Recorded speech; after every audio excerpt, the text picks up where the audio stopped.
I am Dr. Vanchana Singh from Indraprastha Engineering College. Today we are going to discuss about semiconductors and semiconductor devices.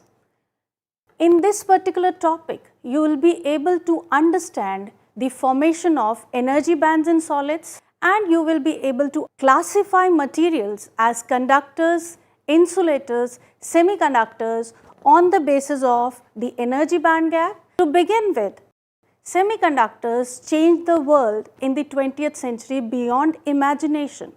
Whatever we are able to see today in terms of communication and data processing has become extremely easy and high speed due to the semiconductors. The term semiconducting was first used by Alessandro Volta in 1782. Michael Faraday observed the semiconducting effect first time in silver sulfide.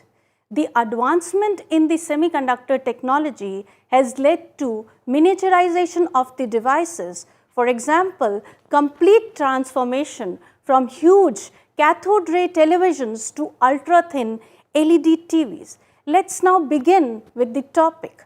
On the basis of conductivity, the materials are classified into these three broad categories. The first one being metals or conductors. Metals or conductors like iron, gold, copper, these have low resistivity and high conductivity.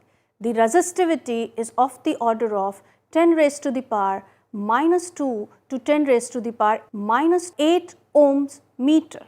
Another class of materials are insulators or non-metals.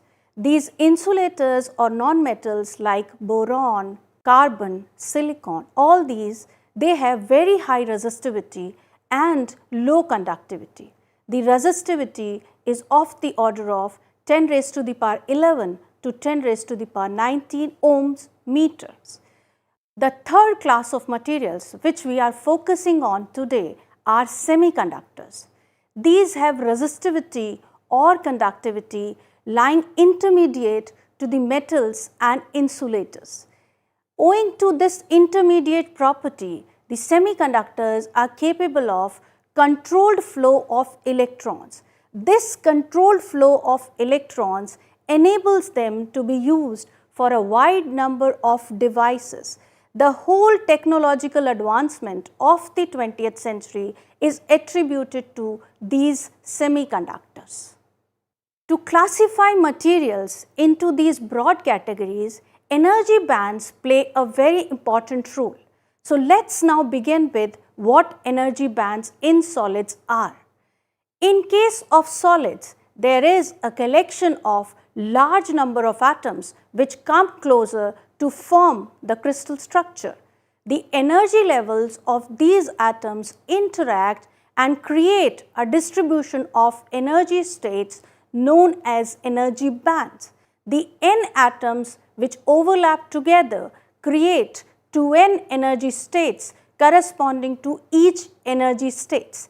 Let's understand that in details with the help of a graphical representation. So to begin with, in this graph, what we represent is large number of atomic orbitals coming together and overlapping. As these atomic orbitals come closer, they overlap within themselves and form the band structure. Two distinct band structures are formed. The orbitals which are unfilled form the conduction band, and the orbitals which are filled form the valence band. Thus, in a given solid, what we observe is formation of these two bands, the conduction band and the valence band. Now, the outer filled energy states overlap to form conduction band, and the filled energy states overlap to form valence band. The energy difference between the conduction band and the valence band is known as the forbidden energy gap or the band gap, and it is this band gap which decides the conductivity of a given material. It is this formation of bands which ultimately decides the conductivity in a given solid structure. So let's understand how the material classification is decided on the basis of the conduction band and the valence band and their separation, which is known as band gap. On the basis of the band gap, for insulators, there is a large band gap between the valence band and the conduction band. This huge band gap is of the order of 3 eV or more. In case of semiconductor, the band gap is of the order of 0.5 electron volts to 3 electron volts. On the other hand, in case of conductors, there is no gap between the conduction band and the valence band, and thus the conductivity of the material is large enough and the material classifies itself as conductor.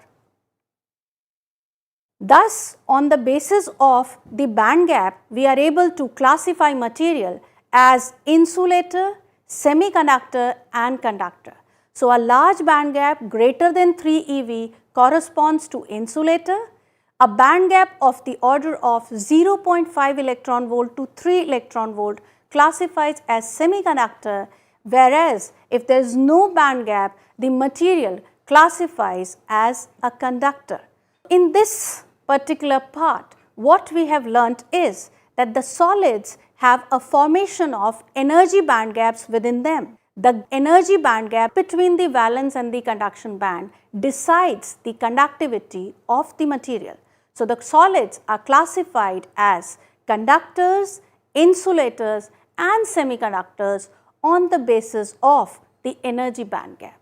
Whenever the energy band gap is of the order of 0.5 electron volts to 3 electron volts, the material classifies itself as semiconductors. Thank you.